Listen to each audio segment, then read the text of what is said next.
పావు kilo rice, ఒక నిమ్మకాయ, కొద్దిగా పసుపు, కరివేపాకు, ఎండుమిర్చి, సాల్ట్, ఆవాలు, జీలకర్ర, మినపప్పు, శనగపప్పు. పావు కిలో రైస్ కావాల్సిన పదార్థాలు. ఇప్పుడు నిమ్మకాయ పులిహోర ఎలా తయారు చేయాలో చూద్దాం. రైస్లో ఉడికించిన రైస్ మరీ మెత్తగా కాకుండా మరీ గట్టిగా కాకుండా ఉడికిన రైస్.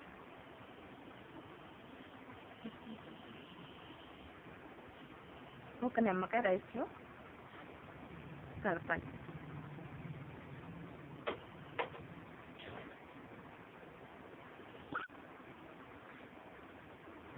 పసుపు,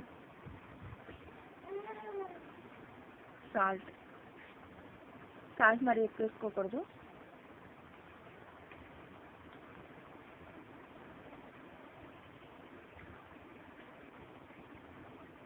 రైస్లో కలిపేసి ఉంచుకోవాలి. పసుపు, కొద్దిగా సాల్ట్.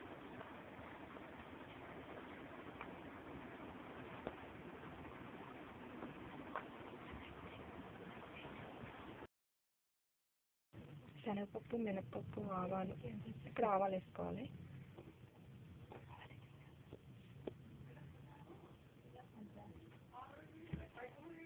ఇప్పుడు జీలకర్ర, ఆవాలు వేసుకోవాలి.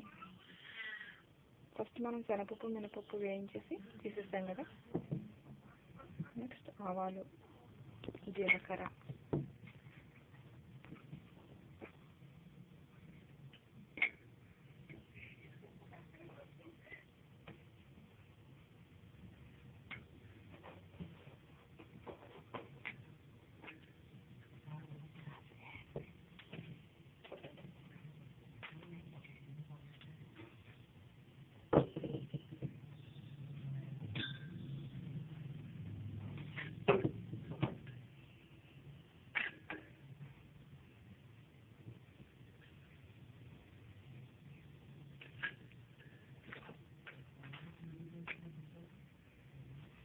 ఆవాలు, జీలకర్ర, ఎండుమిర్చి, కరివేపాకు,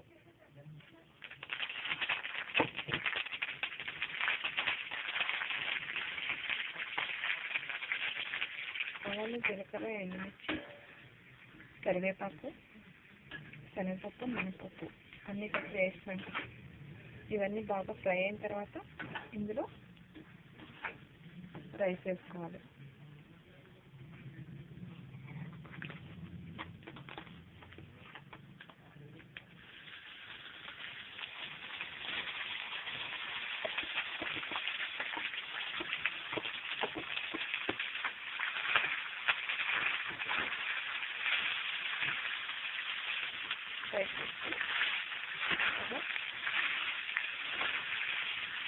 కలుపుకోవాలి.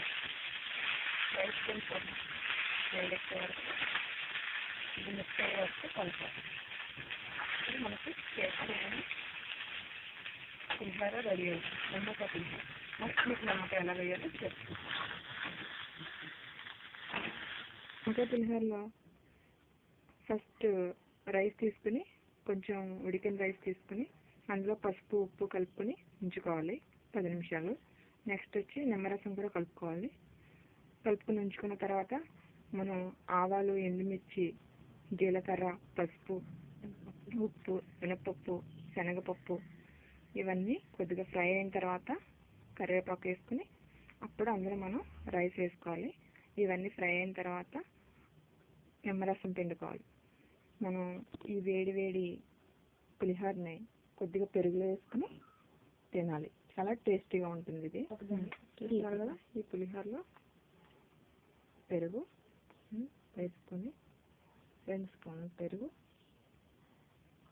అలా వేసుకొని టేస్ట్ చేద్దాం ఇప్పుడు.